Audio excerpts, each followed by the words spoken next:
Cette émission est rendue possible grâce à la famille des partenaires de l'Église de la Victoire.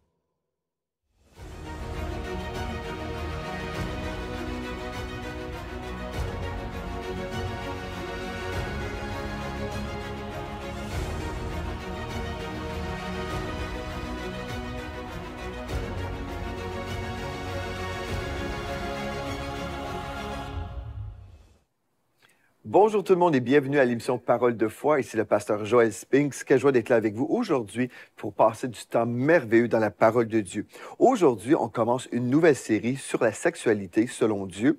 On va parler des addictions sexuelles aujourd'hui et comment nous pouvons marcher dans la liberté. Oui, nous, les enfants de Dieu, on peut marcher dans la liberté et ne pas être esclaves du péché, ne pas être esclaves d'aucune domination du royaume des ténèbres. Mais juste avant de plonger dans le sujet, que je suis certain va toucher plusieurs personnes, on va aller écouter quelques vidéos, en fait deux petites vidéos concernant le collège biblique Joel Spinks où vous pouvez vous enraciner dans la parole de Dieu et vraiment croître et être équipé pour le service. Donc premièrement, vous allez voir les sujets qu'on va aborder et qu'on aborde déjà parce qu'en fait, on peut s'inscrire au collège biblique dès aujourd'hui, tout au long de l'année. En fait, c'est toujours le jour des inscriptions parce que c'est une formation virtuelle en vidéo, mais aussi vous avez un encadrement personnel avec des professeurs qui sont disponibles pour vous. Donc, on va écouter deux petites vidéos. À la deuxième vidéo, vous allez entendre des témoignages de personnes qui sont déjà avec nous dans le collège biblique, donc des étudiants qui apprécient les cours. Je vous invite à découvrir ces deux vidéos et après, on se retrouve ici sur le plateau pour l'enseignement du jour sur les addictions sexuelles. Bonjour, ici le pasteur Joël. Mon désir est de vous équiper avec la connaissance biblique pratique qui vous permettra de réaliser le rêve de Dieu pour votre vie et ministère. Ensemble, nous verrons les thèmes suivants. Le salut, le Saint-Esprit, la personne de Jésus-Christ, l'Église de Jésus-Christ, les perspectives du message de la foi, la fin des temps et une foule de thèmes pratiques tels que l'éthique ministérielle, la promotion ministérielle, l'entourage du leader, lors de la prédication, la relation d'aide et les soins pastoraux, la présidence lors des cérémonies officielles, le ministère de la louange, l'administration et l'implantation d'églises locales bénies. Vous souhaitez répondre à l'appel de Dieu? Vous désirez être formé par un ministère ayant fait ses preuves dans les nations? Ne tardez plus. Inscrivez-vous dès aujourd'hui au Collège biblique Joel Spinks. Visitez cbjs.ca dès maintenant.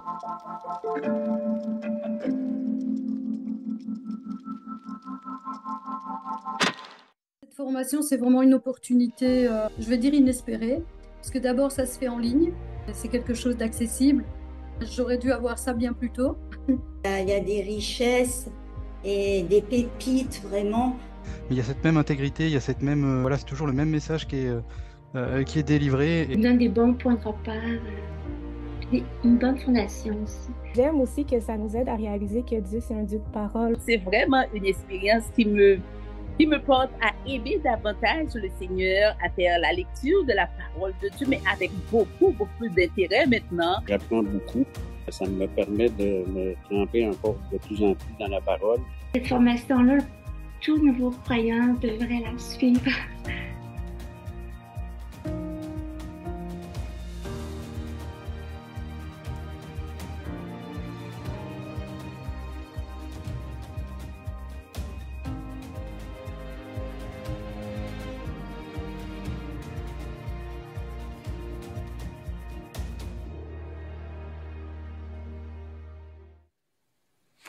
Bien, gloire à Dieu, gloire à Dieu. J'espère que vous allez répondre à l'appel du Saint-Esprit si Dieu vous appelle à devenir un étudiant au collège biblique. Je sais vraiment que c'est une grâce pour nous de pouvoir recevoir la parole de Dieu pour être impacté, pour être équipé, en fait, pour avoir un impact dans notre génération. Donc maintenant, on va prier, on va remettre ce temps entre les mains du Seigneur et je crois que l'Esprit de Dieu va vraiment vous éclairer au niveau des défis que vous avez peut-être en ce moment dans vos vies. Peut-être vous avez des défis personnels ou peut-être vous connaissez des gens qui vivent vivent toutes sortes de défis, qui vivent des addictions. Et aujourd'hui, c'est votre journée de révélation et ce sera votre journée de délivrance également. On va prier ensemble. Père éternel, on vient devant toi, Seigneur, aujourd'hui. On te dit merci, Esprit de Dieu, parce que tu es ici avec nous sur ce plateau, mais aussi dans les maisons connectées. Merci pour ton onction qui détruit tous les jougs de l'esclavage. Alléluia. Merci pour l'esprit de révélation que nous recevons maintenant. Nous avons prié dans le précieux nom de Jésus et pour ta gloire, Seigneur. Amen et amen. Gloire à Dieu, gloire à Dieu. Aujourd'hui, le sujet, vaincre les addictions sexuelles. Est-ce que c'est possible pour nous, les enfants de Dieu, d'être totalement libres? Et j'aimerais vous dire au départ de cette émission, c'est possible et c'est la volonté de Dieu pour vous. Et vous savez, il y a tellement de chrétiens qui souffrent aujourd'hui, qui vivent dans la honte, qui vivent dans l'esclavage. Et puis, ce n'est pas le meilleur de Dieu. Dieu veut qu'on soit totalement affranchi des œuvres du diable. Et Dieu veut qu'on apprenne aussi à marcher selon le Saint-Esprit qui habite notre esprit. Et en fait, ce n'est pas un rêve seulement, mais c'est quelque chose qu'on peut expérimenter vraiment si nous nous exposons à la parole de Dieu, si on entend la parole de foi par rapport à la pureté sexuelle. C'est possible, c'est la volonté de Dieu. Et j'aimerais juste préciser une autre chose. Vous savez, quand Dieu nous appelle à marcher dans la sainteté, ce n'est pas simplement des paroles dans un livre, ce n'est pas simplement des choses qu'on devrait considérer comme, OK, bien, certaines personnes vont pouvoir vivre dans la sainteté, mais pas moi. Non, en fait, si Dieu nous parle de la sainteté, c'est possible pour nous tous de marcher dans la sainteté, mais il faut entendre la vérité concernant la sainteté. On doit entendre la vérité, après on peut relâcher notre foi dans cette vérité et l'expérimenter. C'est comme ça à tous les niveaux, que ce soit au niveau de la maladie, par exemple. Bien, pourquoi il y a tellement de chrétiens qui vivent dans la maladie? Bien, plusieurs chrétiens n'ont pas entendu la vérité concernant la santé divine. Donc, on n'entend pas la vérité. Et on croit que Dieu se sert de la maladie pour nous raffiner, par exemple. Donc, on croit toutes sortes de choses qui sont totalement fausses et on ne vit pas selon notre héritage en Jésus-Christ. Mais aujourd'hui, alléluia, aujourd'hui, on va plonger dans la parole de Dieu et je déclare que toute cette semaine, vous allez rester avec moi, vous allez vous exposer à la vérité de la parole de Dieu, vous allez pouvoir croire cette vérité et ensuite, non seulement l'expérimenter pour vous-même, mais aussi être une source de bénédiction pour ceux qui vivent dans l'esclavage aujourd'hui même. Alléluia. Donc, on va aller dans 1 Corinthiens chapitre 10 au verset 13. On va parler des tentations premièrement. OK, il y a des gens aujourd'hui, peut-être vous êtes cette personne-là, et vous imaginez que vous vivez des tentations que personne d'autre au monde expérimente en ce moment. Peut-être vous imaginez que votre cas est plus compliqué que quelqu'un d'autre. Aujourd'hui, on va aller à la parole de Dieu. On va juste parler premièrement des tentations et comment, en fait, ce que Dieu dit concernant les tentations. Donc, dans 1 Corinthiens chapitre 10 au verset 13, je vais vous lire dans la version Sommaire. Nous lisons ceci. Les tentations qui vous ont assaillis sont communes à tous les hommes. D'ailleurs, Dieu est fidèle et il ne permettra pas que vous soyez tentés au-delà de vos forces. Au moment de la tentation, il préparera le moyen d'en sortir pour que vous puissiez y résister. Maintenant, ce texte-là, on doit prendre le temps de vraiment s'asseoir, être posé et considérer tout ce qui est là. Parce que des fois, on peut lire ce texte-là et s'imaginer, OK, bien, c'est par mes forces que je vais pouvoir y arriver. Dieu ne permettra pas que je sois trop tenté, mais c'est par mes forces personnelles, ma bonne volonté. Bien, si j'ai beaucoup de bonne volonté, je vais pouvoir résister au diable, je vais pouvoir résister à la chair qui a des appétits contraires aux appétits de l'esprit. Mais en fait, on va relire le texte maintenant. Est-ce que vous êtes prêts? On va aller dans 1 Corinthiens chapitre 10 au verset 13, toujours dans la version Sommaire. On va prendre le temps de relire et de comprendre des choses. Donc, les tentations qui vous ont assaillis sont communes à tous les hommes. Donc, la réalité, c'est que tous les êtres humains sur la Terre ont vécu des tentations. Et peut-être vous êtes là, vous pensez que votre tentation, c'est une tentation unique à vous. Mais ici, le texte dit, les tentations sont communes à tous les hommes. D'ailleurs, Dieu est fidèle. Dieu est fidèle. Croyez-vous ça à la maison, que votre Dieu est fidèle et il ne permettra pas que vous soyez tentés au-delà de vos forces. Ce qui veut dire, en fait, c'est que le diable ne peut pas vous forcer à pécher. Personne ne devrait dire « Ah, ben c'est impossible pour moi de ne pas pécher. Le diable a pris le contrôle de mon corps et puis voilà, j'ai été obligé de pécher. » Il y a des gens qui ont déjà dit ça dans le passé. Même il y avait des blagues à ce niveau-là où les gens disaient toujours « Ah oui, toi, tu dis que tu commets des péchés parce que le diable t'a forcé. » C'est surtout dans le monde anglophone, mais « The devil made me do it. » Le diable m'a forcé. J'ai péché parce que c'est la faute du diable. Non, en fait, on ne peut pas dire ça. On ne peut pas déposer notre responsabilité ou comment dire, on ne peut pas se déresponsabiliser à ce niveau-là. On doit vraiment être conscient, OK, c'est moi qui ai commis le péché et c'est de ma faute. On ne peut pas dire que le diable nous a forcés. Donc, Dieu est fidèle. Il ne permettra pas que vous soyez tentés au-delà de vos forces. Au moment de la tentation, il préparera le moyen d'en sortir pour que vous puissiez y résister. Et en fait, le moyen qui est disponible pour nous, c'est la foi. La foi est le moyen pour vous de pouvoir sortir du péché. La foi est le chemin de la victoire. Frères et sœurs, j'aimerais vous dire aujourd'hui, avant d'aller plus loin, j'aimerais vous dire, en fait, la solution est celle-ci. Peu importe votre addiction, que ce soit une addiction sexuelle ou peut-être au niveau de la nourriture ou peut-être au niveau des substances illégales comme de la drogue, peu importe votre addiction. Aujourd'hui, toute cette semaine, on va parler de sexualité, mais en fait, peu importe les addictions, la solution est toujours la même.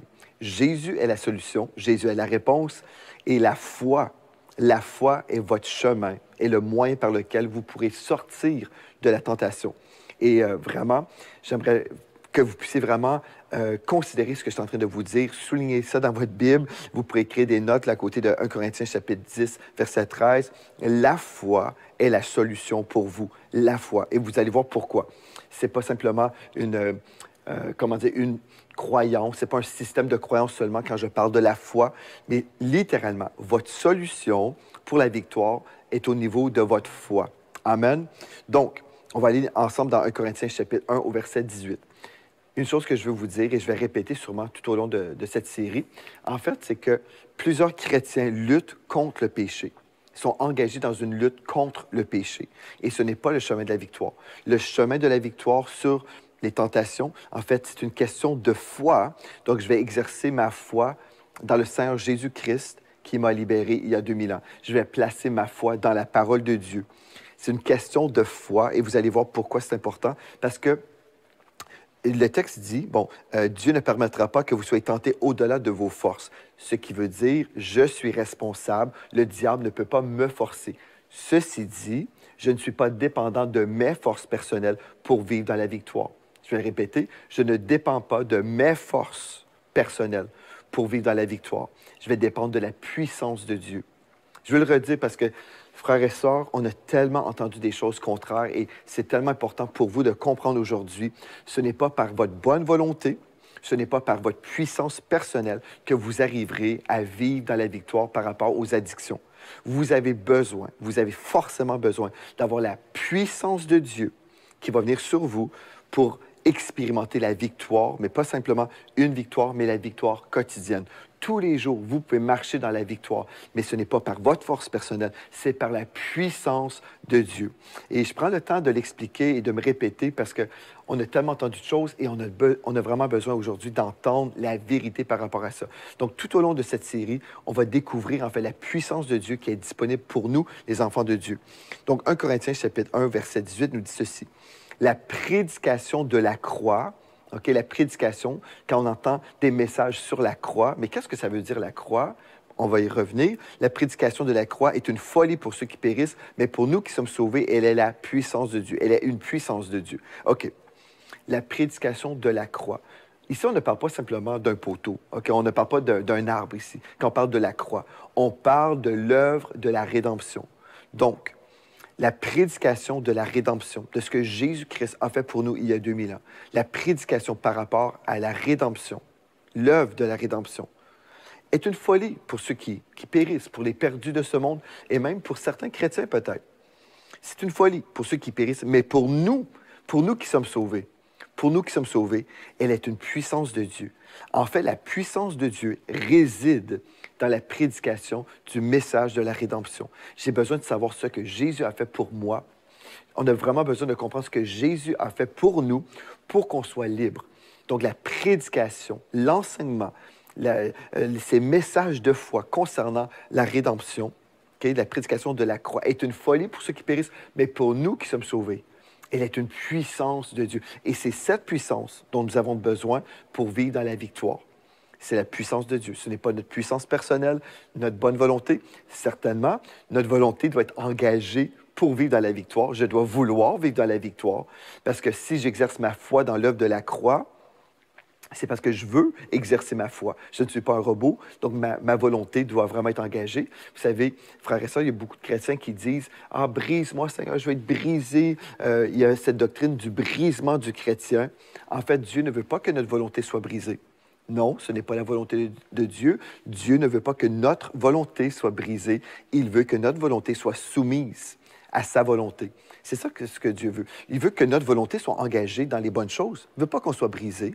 Jésus a été brisé à notre place, pour pas qu'on soit brisé, mais pour qu'on soit restauré. Amen. Ça, c'est le cœur de Dieu. Dieu veut que vous soyez restaurés dans votre vie. Il veut que votre volonté soit engagée dans son chemin. Donc, il faut avoir une bonne volonté, dans le sens où on va placer notre foi dans le Seigneur. Mais il faut vouloir. Il faut vouloir placer notre foi dans l'œuvre de la croix, l'œuvre de la rédemption pour vivre dans la victoire.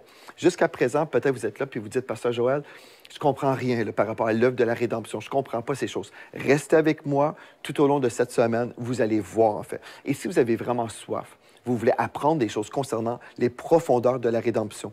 On vous a déjà parlé du collège biblique. Vous avez le droit de vous inscrire au collège biblique et passer du temps avec moi parce que c'est un cours que j'ai vraiment décortiqué. Pendant de nombreuses années, j'ai étudié sur la rédemption, sur les profondeurs de l'œuvre de la croix. Et je crois de tout mon cœur que si on pouvait simplement s'exposer à cet enseignement, on pourrait vraiment vivre victorieusement, beaucoup plus qu'on vit en ce moment. Donc, les tentations existent. Tous les hommes de la terre vivent des tentations et le diable ne peut pas nous forcer à faire des choses.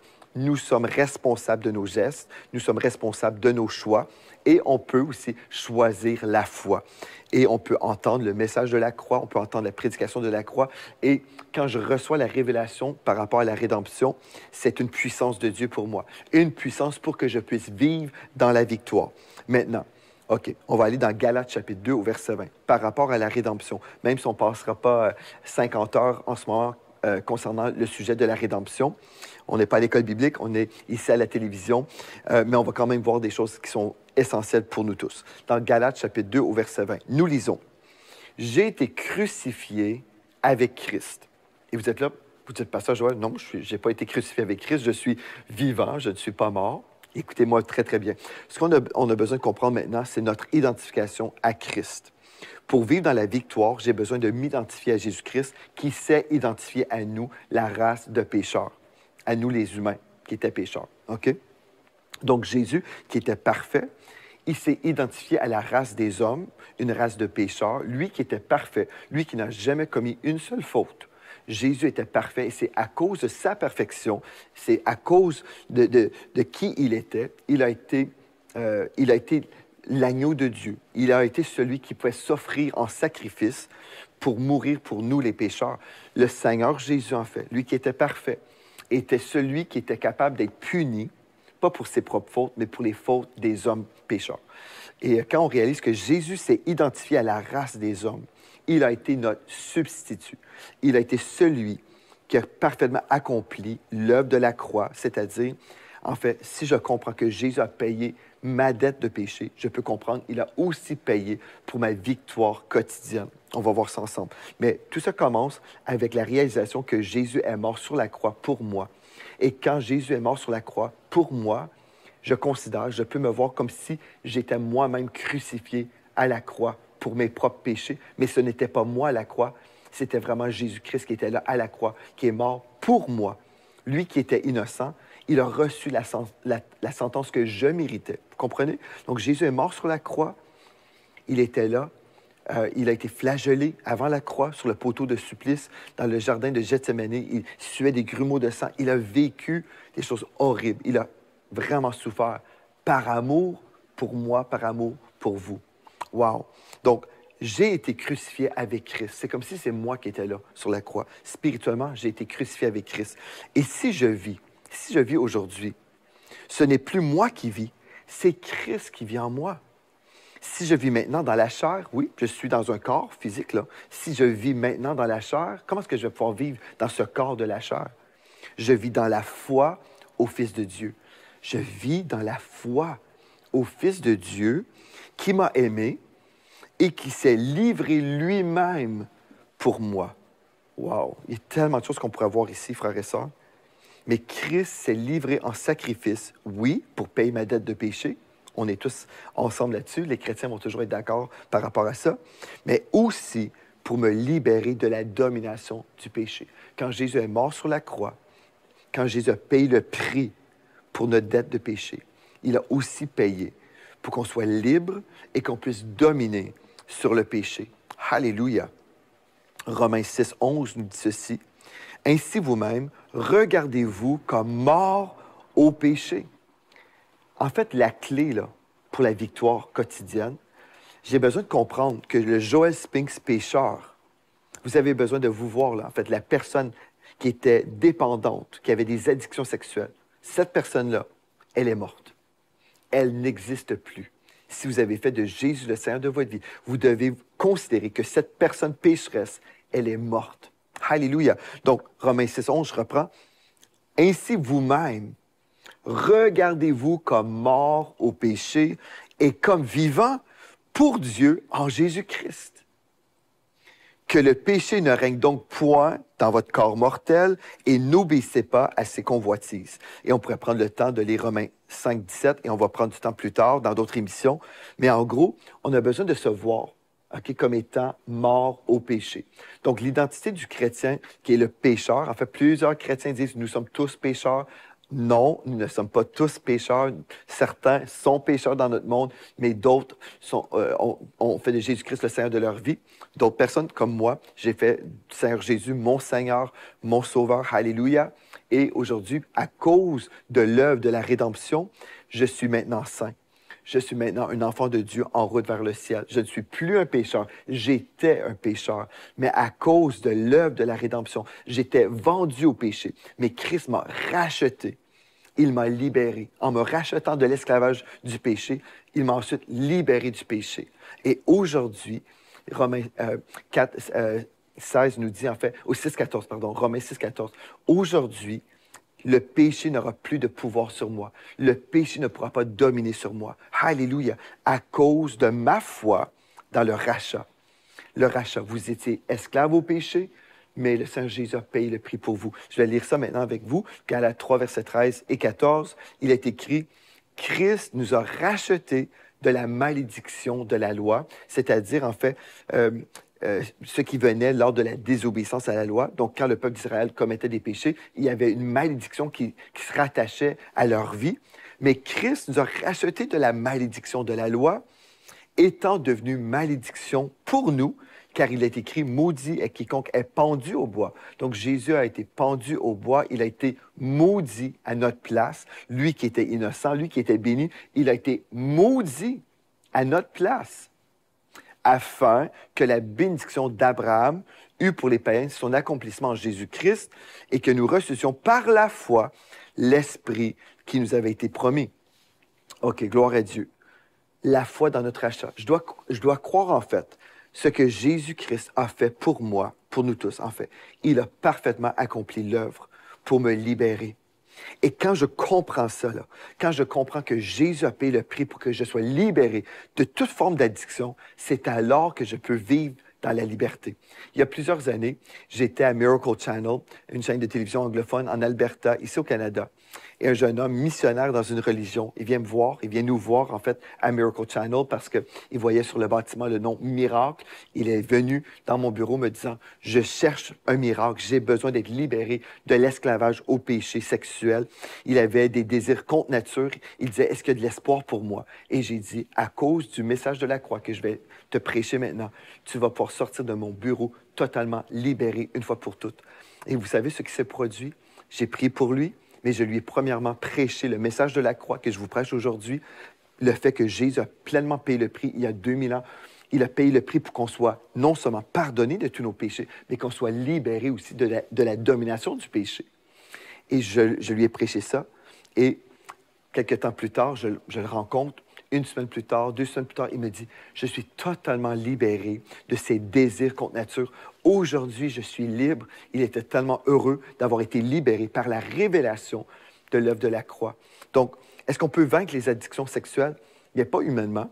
On ne peut pas vaincre à cause de notre performance chrétienne. Plusieurs chrétiens sont là, ils veulent acheter leur liberté, leur victoire en étant des bons chrétiens, en priant, en jeûnant, en lisant la Bible. mais ce n'est pas par nos œuvres qu'on peut être libéré.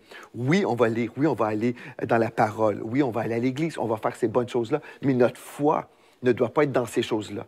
Si notre foi est en nous-mêmes, on ne pourra pas vivre la puissance de Dieu qu'on retrouve dans 1 Corinthiens 1,18.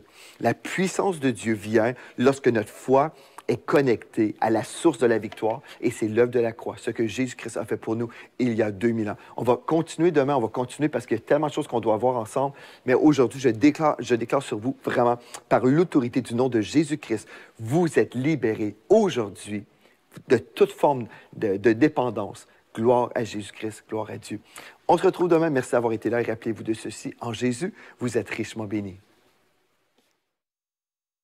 Vous êtes bénis par les messages révolutionnaires de l'Église de la Victoire. Prenez part à cette œuvre qui transforme des milliers de foyers en visitant dès aujourd'hui semer.ca.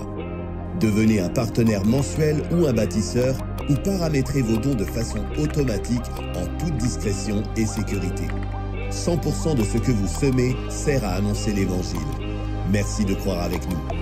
Semer.ca